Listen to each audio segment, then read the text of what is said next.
Rondo looking both ways, tries to go to KG. Williams is able to track it down. KG comes up with it. Rondo finds Pierce. Here we go.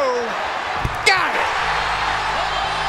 Paul Pierce is second all-time on the Celtics scoring list. His wife and mom celebrating in the stands.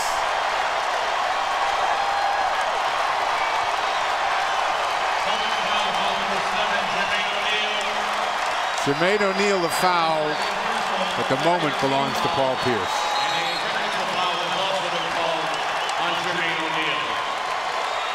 What a moment, you know, when something like this happens in a player's career.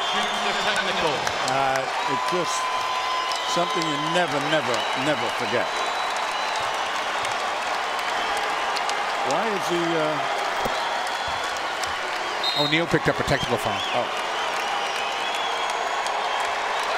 Lost in the moment, though.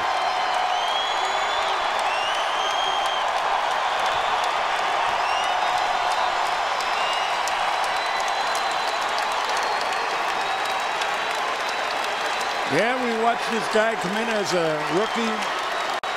We saw him try to develop his career. Great diligence. Worked on his game like all the great players do. Continued to add things on. And one day, that 34 will be right up there.